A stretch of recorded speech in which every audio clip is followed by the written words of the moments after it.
শীতের সবজি শেষ, এবার উঠে গেছে গরমের সবজি ভেন্ডি, যেটা দিয়ে আজকে ভীষণ সুন্দর একটা রেসিপি করে আমি তোমাদের সঙ্গে শেয়ার করে নেব, তাও আবার হাতে গোনা কয়েকটা উপকরণ দিয়ে। ইচ্ছে খুশি লাইফস্টাইলের পক্ষ থেকে সবাইকে জানাই স্বাগতম। আশা করছি সবাই খুব ভালো আছেন আর সুস্থ আছেন। আমিও ভালো আছি আপনাদের ভালোবাসায়। যারা যারা আমার চ্যানেলটা সাবস্ক্রাইব করে আমার পাশে রয়েছেন তাদেরকে জানাই অসংখ্য অসংখ্য ধন্যবাদ। আর যারা এখনও পর্যন্ত আমার চ্যানেলটা সাবস্ক্রাইব করে আমার পাশে থাকেননি তাদের জানাই অনুরোধ যাতে আমার চ্যানেলটা সাবস্ক্রাইব করে আমার পাশে রয়ে যান। তাহলে চলুন বানিয়ে নিই রেসিপিটা। প্রথমেই কয়েকটা ভেন্ডিকে আমি গোটা গোটা রান্না করব বলে গোটা করে কেটে নিয়েছি। সামনের পোখা আর মাথার দিকে যে ডাঁটিটা রয়েছে সেটা বাদ দিয়ে আমি কেটে নিয়েছি। পরিষ্কার করে আগে ধুয়ে নিয়েছি, কারণ ভেন্ডি কাটার পরে ওর থেকে একটা হরহরে লালা টাইপের বের হয়, যেটা পরে ধুলে অসুবিধা হয় ভেজে নিতে সবজিটাকে। তাই জন্যই ভেন্ডি কাটার আগে এগুলোকে ধুয়ে নিতে হয়, তাই আমি ধুয়ে নিয়েছি। এইবার একটা পেঁয়াজ আর একটা টমেটো আর কিছুটা পরিমাণ রসুনের কোয়া আমি ছোট করে কেটে নেব। আর দিয়ে দিচ্ছি 1 চাকা মতো আলু। আলুর পরিমাণটা কম রাখবো, ভেন্ডিটার বেশি রেখেছি। এইবার ফ্রাই প্যানের মধ্যে তেল দিয়ে ভালো করে গরম করে নিয়ে আমি ভেন্ডিগুলো দিয়ে দিচ্ছি। ভেন্ডিগুলোকে সুন্দর করে ভেজে নেব, একদম শুকনো খড়খড়ে করে।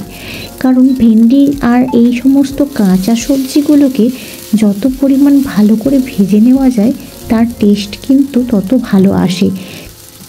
ইন্ডাকশানের ফ্লেমটা স্লো রেখেছি এবং ধীরে ধীরে আমি ভেন্ডিগুলোকে ভেজে নিচ্ছি। ওপর থেকে ছড়িয়ে দিলাম পরিমাণ মতো লবণ, আর তার সাথে সাথেই দিয়ে দিলাম কুচিয়ে রাখা আলুগুলো। যেহেতু আলুর পিসগুলো ভীষণ কম ছিল তাই জন্যই একসঙ্গে ভেজে নিচ্ছি। এতে কি হবে, কোনো প্রবলেম হবে না।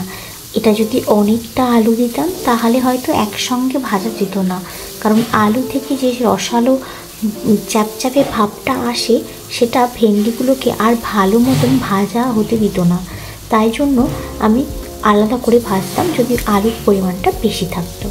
তাই জন্য এখন আমি কি করছি, আলু আর ভেন্ডিগুলোকে একসঙ্গে ফ্রাই করে নিচ্ছি। আর তারই এক সাইড করে আমি দিয়ে দিলাম একটা টমেটো। যখন আমাদের রোজকার দিনে অনেকটা জার্নি, অনেকটা কাজ একাদেরকে করতে হয়, তখন এইভাবে রান্না করাটা আমার মনে হয় অনেকটা ইজি হয়ে যায়। আমি যখন হোস্টেলে থাকতাম তখনও এইভাবেই কুকিং করতাম, একসাথে সমস্ত কিছু দিয়ে ধীরে ধীরে আমি সমস্তটা রান্না করে নিতাম। এতে সময়টাও অনেক বাঁচত, আর দেখেছি তেল খরচের পরিমাণটাও অনেকটা কমে যায়। সেই কথা মতোই আমি বাড়িতেও যখন হাতে টাইম কম থাকে এইভাবে রান্না করে নিই। তো এক সাইড করে আমি দিয়ে দিয়েছি একটা টমেটো, আর সাথে একটা পেঁয়াজ, শুকনো লঙ্কা আর কিছুটা পরিমাণ জিরে। সমস্ত উপকরণগুলোকে একসঙ্গে ফ্রাই করে নেব সুন্দর করে। তো সেই মতোই আমি ধীরে ধীরে সব কিছুটা ভেজে নিচ্ছি। এর ওপর থেকে দিয়ে দিয়েছি অল্প একটু রসুন কোচানো, যেগুলো একসঙ্গে সুন্দরভাবে ভাজা হয়ে যাবে। পরিমাণ মতো হলুদের গুঁড়ো আর লঙ্কার গুঁড়ো দিয়ে সমস্ত উপকরণটাকে ভালো করে কষিয়ে নেব। আর ভালো মতন কষানো হয়ে গেলে দিয়ে দেবো ওপর থেকে পরিমাণ মতো জল।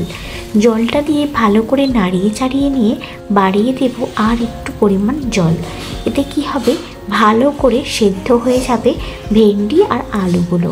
গরমের সময় এই সময়টা ভেন্ডি খেতে ভীষণ ভালো লাগে, কারণ সবে সবে এই বাজারে নতুন উঠেছে এই সবজিটা। আর ঝিঙ্গার তরকারিও কিন্তু অনেকটা ভালো লাগে। ঝিঙ্গে পোস্ত, ডাল এসবগুলো শীতের সবজি ফোড়ালে ভীষণ প্রিয় হয়ে ওঠে। তবে আবার যখন গরমটা খুব ভালো মতন পড়ে যাবে তখন কিন্তু এই ধরনের সবজিগুলো আর খেতে ভালো লাগবে না। তো ধীরে ধীরে আমি ইন্ডাকশানের ফ্লেম স্লো রেখে ফুটিয়ে নিচ্ছি আমার ভেন্ডি তরকারিটা। খুব বেশি জোরে জোরে আঁচ দিয়ে যদি আমি এটা ফুটিয়ে নিই তাহলে কিন্তু ভেন্ডিগুলো আর গোটা থাকবে না, সবগুলো কিন্তু ভেঙে ঘেঁটে যাবে একেবারে। তাই জন্য সেই কথা মাথায় রেখেই আমি কি করেছি, গ্যাসের ফ্লেমটা একদম ইন্ডাকশানের ফ্লেমটা কিন্তু একদম স্লো রেখেছি। এইভাবেই ঘুট ঘুট করে ফুটিয়ে নিয়েছি আমার ভেন্ডির তরকারিটা। ভীষণ সুন্দর কালার হয়েছে আর খেতেও ভীষণ সুন্দর হয়েছিল। এইভাবে একবার ভেন্ডি বানিয়ে দেখতে পারেন।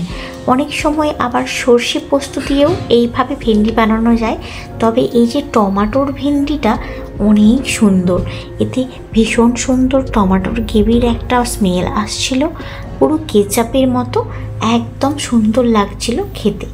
এটা কিন্তু রুটি, ভাত, মুড়ি যার সাথে পারবেন তাতেই ট্রাই করে দেখতে পারেন, সবার সাথেই কিন্তু খুব ভালো লাগবে।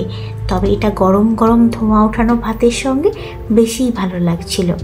ভিডিওটা কেমন লাগলো অবশ্যই কমেন্ট করে জানাবেন। যদি ভালো লেগে থাকে তাহলে একটা লাইক করে যাবেন। আর হ্যাঁ, আপনি যদি আমার চ্যানেলে নতুন হয়ে থাকেন অবশ্যই চ্যানেলটা সাবস্ক্রাইব করে যাবেন, যাতে পরবর্তী ভিডিওগুলো আপনাদের কাছে চলে আসে। ভিডিওটা কেমন লাগলো সেটা কমেন্টের মাধ্যমে আপনারা যদি আমায় না জানান তাহলে আমি পরবর্তী ভিডিওটার জন্য উৎসাহ পাবো কিভাবে। চলে যাচ্ছি আজকের মতো, দেখা হচ্ছে পরের অন্য কোনো একটা ভিডিওতে। আর ততক্ষণে আপনারা সবাই সুস্থ থাকবেন, সাবধানে থাকবেন।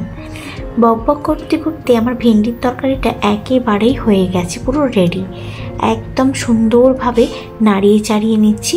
অল্প একটু রসালো রসালো ভাব রেখেছি, যেহেতু আমি এটা ভাতের সঙ্গে খাবো তাই। সুন্দরভাবে নাড়িয়ে চাড়িয়ে নিচ্ছি। একদম সুন্দরভাবে রেডি হয়ে গেছে আমার ভেন্ডির তরকারি। আর এটাকে টমেটো ভেন্ডিও বলা যায়, কারণ এতে টমেটোর পরিমাণটা অনেক বেশি দিয়েছি।